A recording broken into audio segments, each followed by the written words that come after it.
Öncelikle geçmiş olsun teyzeciğim. Neler yaşadınız burada? 5. gününe girdi. Deprem başlangıcından bu yana kadar biraz da anlatmanızı isteyeceğim. Zaten uyuyorduk biz. Önce hani çoğu zaman sarsıntı oluyordu. Öyle hissettim ama sonra betonlar üstüme düşünce kalktım. Oturdum. Oğlan vardı zaten. Oğlan geldi, anne dedi, kapıyı açamadık. Tepikledi.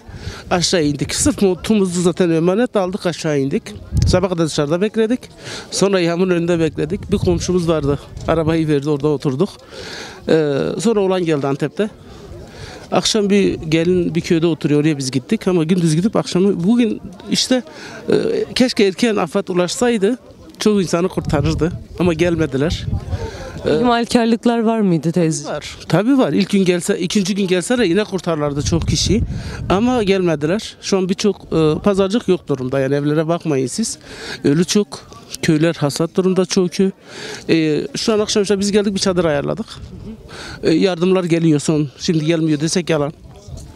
Herkese teşekkür ederiz. Birçok yardımlar engellendi devlet tarafından. Bunun Gidiyoruz. İzmir'de gelen yardımlar, mesela dışarıda gelenler kendi etiketiyle gönderildi. Onda haberlerimiz var. Tırları köylere yönlendiriyorlar, vermiyorlar. Onları biliyoruz hanım. Yani yapacak bir şey yok. Ama neden bu kadar yani imkan ve olanak sağlanması gerekirken devlet bu kadar çok pazarcığa gözünü kapattı? şimdi zaten bizim köylere kapattılar.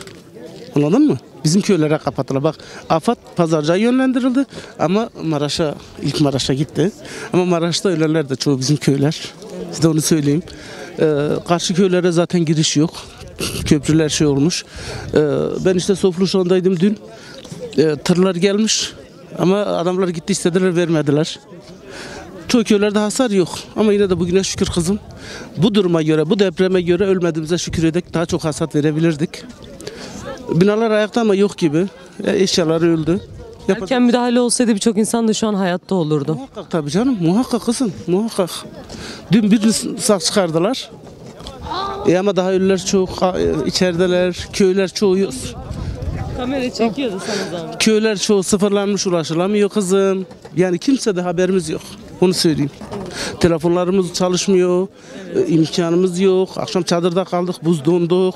Yani millet çadırları kırkız diyor, millet eşyaları kırkız diyor. Deprem olmayan köyler gelip eşya toplayıp götürüyor. Yani doğru bir şey değil bu. Kızım ne yapalım? Yine de bugüne şükür. Yapacak bir şey yok. Ölenler Allah rahmet eylesin, kalanlar. Ama şunu diyebilirim, yani bu saatten sonra pazarcının, bu deprem olan köylerin kendilerini toplaması yok. Çoğu insan da pazarcı terk eder. Terk edip gitme şeyleri tartışılıyor mu, konuşuluyor mu burada? Mesela bir çalışma yürütülse, binalar yeniden yapılandırılsa insanlar köylerinde, yerinde, pazarcıkta kalmaz mı? Şimdi benim kendi köyüm çok uzak buraya. Benim hiçbir imkanım yok. Yani ne bir tarlam var, ne bir arsam var, ne çadır kuracak bir yerim var. Kiracıydım zaten.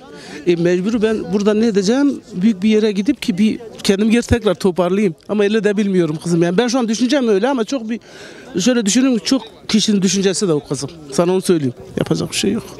Çok geçmiş olsun teyzeciğim. Teşekkür ederim. Allah herkese şifalık versin. Kalanlar da bir şekilde yok, yardım geliyor. Ama son dönemde geldi. Dün geldi yardım daha. Ondan önce yardım yoktu. Aslında önceki günlerden de akmaya çalışıyordu da hep engellendi yani. Biz bunu takip edebiliyorduk yakından. Buraya girişleri bir şekilde engelleniyordu. Buraya gelen de farklı yollarda geliyor diyorlar. Çünkü ben köydeydim. Adamlar geldiler başka bir köye. Bizim o kaldığım köy gitti. Vermediler. Ya verin sana, her köye bir tır verin. Eşya çok. Pazarcığa yağdı. Şimdi desek ki kimse yardım göndermedi. Ayıp o. Dünyanın dört tarafı merkez pazarcık ama herkes farklı yerlere götürdü. Bu da doğru bir şey değil. Herkes ihtiyacı kadar alsın. Herkes yararlansın. Kim olursa olsun. Buraya birçok gönüllü geldi dışarıdan. Yani şu anda görebiliyoruz, bir şekilde yardımlaşmaya çalışıyorlar. Denizde kalıyordu. O da geldi 4 gündür yolda. Bugün geldi, işte biz buradayız. Yapacak bir şey yok. Yani gençlere yazık. Herkes soğukta. Yarın bir gün bir hasta olsa bir ilaç yok, bir şey yok. Şimdi çocuklar rahatsızdı. Ben geldim yerde bir ağrı kesici vardı, verdim. Küçük bir çocuğa verdim. Ama hastane yok, bir şey yok. Buranın belediyesinde herhangi bir şey yok. İlk gün sirenleri çalması lazımdı. Millet dolaşması lazım. Hiçbir açıklama yok ki. Ya siz bir belediye başkanısınız. Niye açıklama yapmıyorsunuz? Millet kendi imkanlarıyla bir yere geliyor şimdi. Çoğu kendi imkanlarıyla gitti, parayla işte çadır, madır aldılar. Ama pazarcıkta şimdi yani gidip alacak bir gıda, bir şey yok. Dükkanlar yerle bir. Yani bilmiyorum kızım. Hayırlısı olsun yine de bugüne şükür. Birçok insana da yazık. Allah yardım etsin, ne diyeyim. Yapacak bir şey yok kızım. Maha kurtar Canete sağ bedayı. Maha kurtar ki yeter. Kızı kime ternayı? Kammeci götü harlar dilenmiş ki ne diysin ter bu. Allah olmayana da versin. Allah herkes beraber olsun, yesin. Biz kardeşiz, bir hep din kardeşiz, bir arkadaşız biz. Herkes yani mağdur kalmasın yani. Teyze siz burada neler yaşadınız? Geldiniz mesela. Kendi yerinizdir, kendi topraklarınızdır, kendi yerinizde toprağınızda resmen bu duruma düşürüldü. Bu duruma düştü. 5. günde girdi deprem. Deprem çok kötü vurdu. Çok kötü vurdu. Çok kötü. Bir sürü insan dışarıda kaldı. Yani neler yaşadınız o süre zarfında? Kimse gelip gitmedi buraya. Bizim Kürtlerde başka kimse gelmedi. Ancak Kürtler baş kaldırdı. Kürtlerde birlik olsun, beraberlik olsun. Kimse kendini boğdurmasın. Öyle değil mi? Zaten buraya gelen yardımlara baktığımızda hep aslında civar Kürt illerinden, Kürdistan'dan. He, kurmancıma doğru kalsak not ediyorum ben. Allah razı olsun. Gönderene de, getirene, dağıtana da Allah incitmesin, razı olsun. Yeter yani yaptığım. Ancak öyle olur. Eviniz hasar gördü mü teyze? Pazardaki asansörün üstünde ora düştü. Bizim balkon düştü. Ama dışarıda da çatlak çok. 5. katta çatlak olmasa da kimse binemez, giremez. Elektrik yok, su yok. Nerede kalıyorsunuz burada? Burada bizim bir komşu, eskide burada komşum var ya, o ağaçtaydı ne. Allah razı olsun, akşam buradaki kızları da götürdük. Kat kalifer döşemişti, orayı yaktık, kızların odasını ayrı kurduk biz akşam.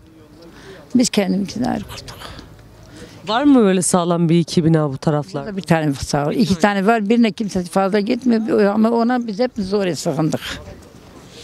Bizim buradaki kızlarla beraber biz 3 aile sığındık oraya. Allah razı olsun. Devlet ısrarla yardımları burada engellemeye çalıştı. Niye teyzeciğim sence? Niye engellemeye çalışıyordu buraya gelen yardımları devlet? Devlet kurmayacağız da. Devlet kurmayınca da trak George April baksana götüne kamek edare dine kan balokun. Boşu pesin la das kırtın.